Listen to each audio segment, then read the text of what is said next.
Salut à tous et bienvenue dans le débat en plus sur Football Club de Marseille. Vous êtes de plus en plus nombreux à suivre cette chaîne, je l'ai dit à chaque émission. Merci. Bientôt 19 000. Et on vous le dit encore une fois, si on atteint les 20 000 grâce à vous à la fin du mois, c'est cadeau, c'est ça. Ce magnifique drapeau. Ça va. Il y en a marre que tu montres ça. Magnifique drapeau. Moi, je m'engage. Oui. Je m'engage. Alors, attends, c'est pas tout. Ah, alors, il y a aussi la biographie de Rudy Garcia. Le football expliqué à un enfant de moins de 3 ans. D'accord, ok. C'est des gestes. Tu veux rajouter quelque chose ou pas? Oui. Ah. Moi, c'est un beau cadeau, un véritable cadeau. C'est un maillot signé par tous les joueurs. Voilà. Par tous les joueurs. Je m'engage à le faire. Attends, t'es sûr qu'on aura les droits? Moi, j'aurai les droits. Je vous promets que moi, j'aurai les droits. On est d'accord, je vous promets, messieurs, dames, les supporters de l'Olympique de Marseille. D'accord. Si on atteint les 50 000, que vous aurez... C'est passé à 50 000.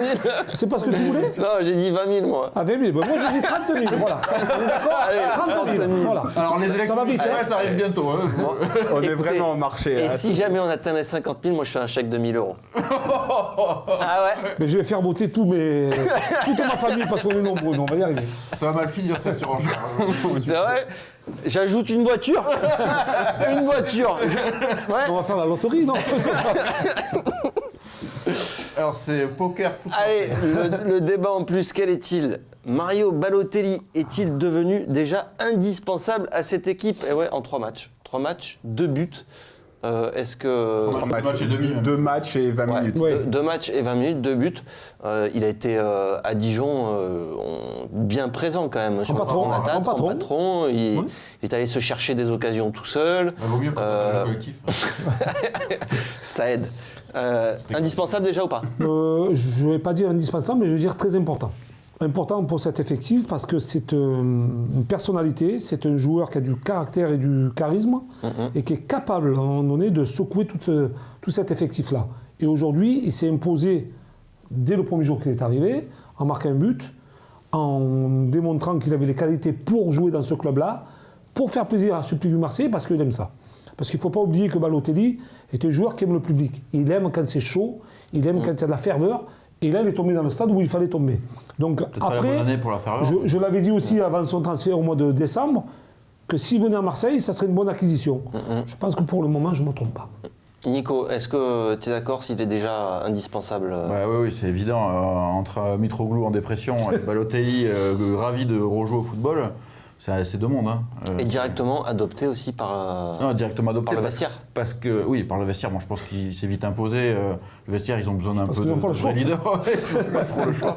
Et puis, on voit bien que Balotelli, à Nice, il végétait, quoi.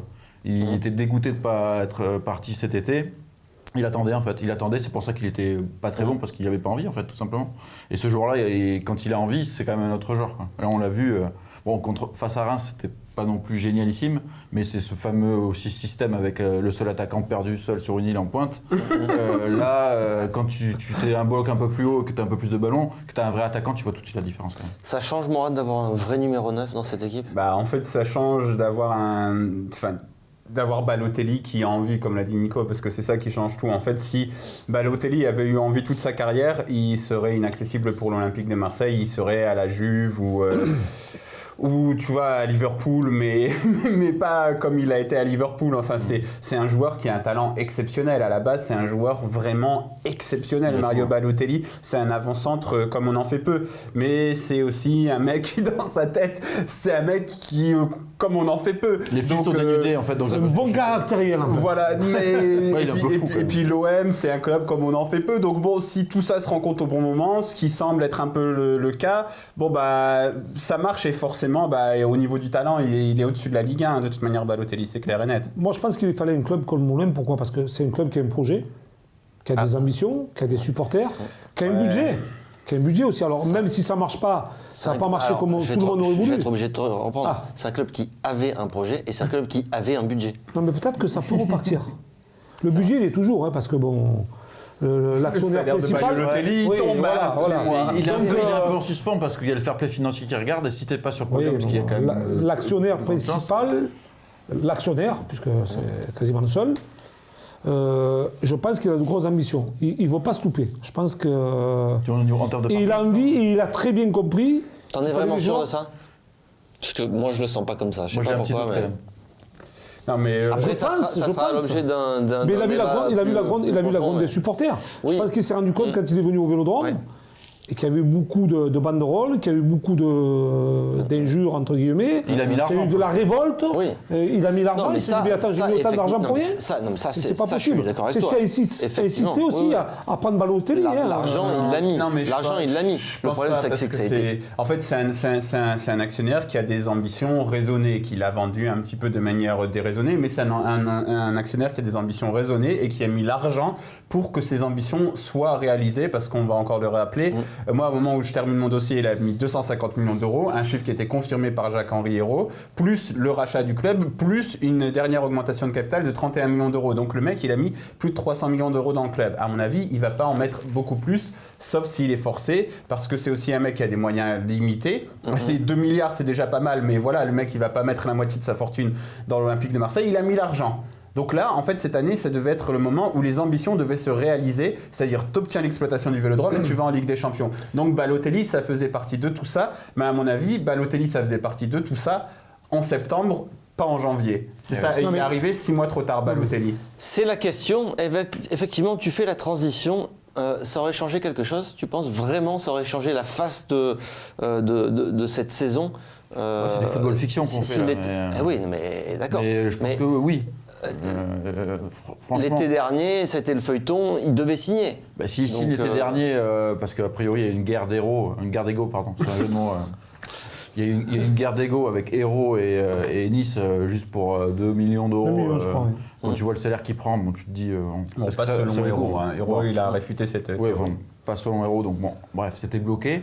Et tu te dis, quand tu vois que Garcia nous a vendu encore une nouvelle année sans attaquant forcément Keating, parce que tout le monde peut marquer dans cette Olympique de Marseille. Mais bon, tu te rends compte que là, Germain et Mitroglou, ça tournait pas. Si tu as eu Balotelli motivé, même s'il avait quelques kilos en trop, je pense qu'il les aurait très vite perdus, parce qu'il aurait été motivé, là, comme je disais tout à l'heure, à Nice, il n'était pas motivé, il n'a fait aucun effort. Il les aurait fait à Marseille, les efforts. Et un Balotelli qui fait des efforts, ça aurait changé le visage de l'équipe, et tu ne serais pas descendu au fond du trou comme tu es descendu à un moment donné. Je ne dis pas que tu aurais fait une saison dingue et que tu serais second à la place de Lille. Mais je pense que tu serais vraiment pour une vraie lutte sur le podium et que tu aurais fait une autre saison. Plus la dynamique de vestiaire. Parce que comme l'a dit Nico, si c'est Balotelli motivé qui est là, donc Balotelli motivé, il est très bon dans un vestiaire. Et tu n'aurais pas eu Strootman. Tu n'aurais pas eu Strootman qui a cristallisé certaines rancœurs, même si c'était. Donc tu aurais eu Gustavo au milieu de terrain. Bon, après, oui, voilà. Mais au moins, au niveau de la dynamique du vestiaire, on sent qu'il apporte quelque chose parce que Balotelli, c'est une personnalité du foot mondial. Même si il s'est un peu raté sur sa carrière, c'est quand même une personnalité, c'est un mec dont on entend parler depuis 10 ans dans tout le monde le connaît aux États-Unis. Et donc s'il était arrivé à ce moment-là dans ce club-là, je pense que des Thauvin, des Payet, des mecs comme ça, ils se disent putain, c'est quand même Balotelli quoi. Alors que Strootman, c'est un mec qui a un vrai palmarès, qui a une vraie carte de visite, et qui a des références. Sauf que c'est moins glamour que Balotelli. C'est moins connu. Et puis en plus, c'était moins nécessaire sur le terrain. Et en plus, c'est quelqu'un qui est plus dans le...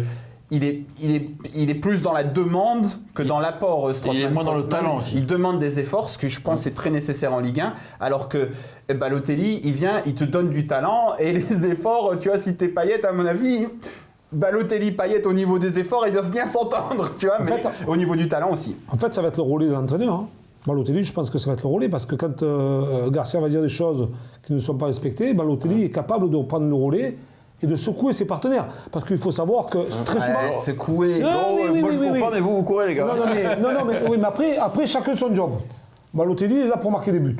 Il est là pour bouger la défense. Mais Germain, il est prêt à courir pour Balotelli, il n'y a pas de problème, je pense. Non, mais après, il y a quand même de la finition, il y a, comme tu disais tout à l'heure, il y a du talent quand même chez ce joueur-là. Il n'a pas fait de grand club par hasard. Il n'a pas été en équipe nationale d'Italie par hasard. Je veux dire, il n'a que 28 ans, c'est pas aussi. Il a peut-être aussi envie de s'imposer aujourd'hui. À 28 ans, il a envie de s'imposer. L'Italie en finale de l'Euro en 2012. Il veut relancer l'Italie, sa carrière avec je pense qu'à un moment donné, il faut ce relais-là. Rappelez-vous de Bernard Pardo. Bernard Pardo, c'était le relais du coach.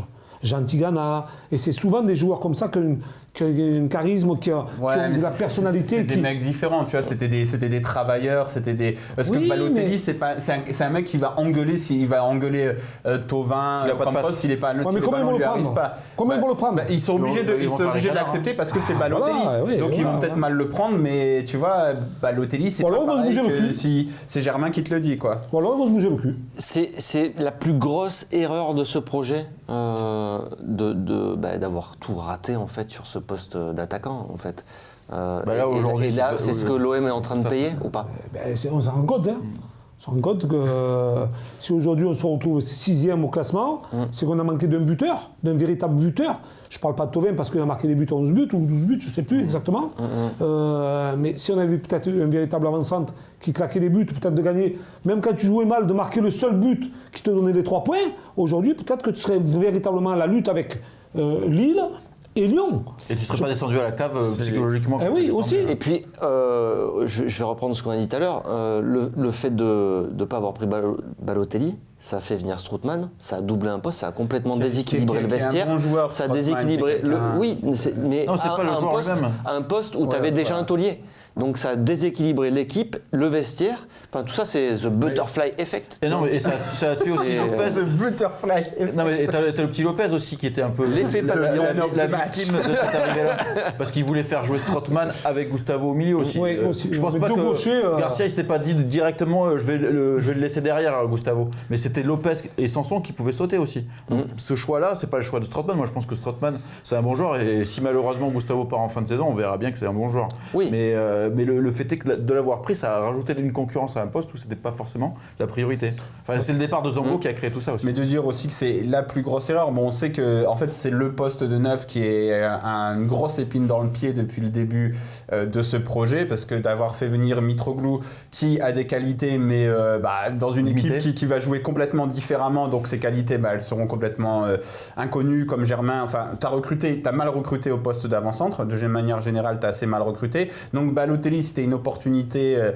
Parce qu'il peut jouer tout seul, en fait. On a besoin de mecs qui peuvent se débrouiller tout seuls. Plus c'est un gros nom qui s'impose dans un vestiaire, plus qui s'impose commercialement. Donc en effet, Balotelli, il fallait peut-être même le faire avant.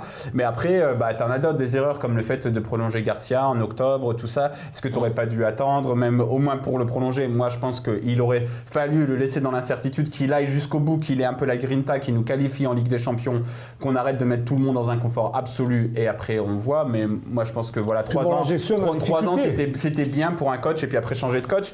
Bon, voilà, je l'avais dit avant, je le dis après. Donc, mais après, c'est l'une des erreurs. Le 9, c'est un... Est-ce que c'est pas un problème qu'on risque d'avoir encore cet été? Le problème du numéro 9, parce qu'il a signé pour 4 mois.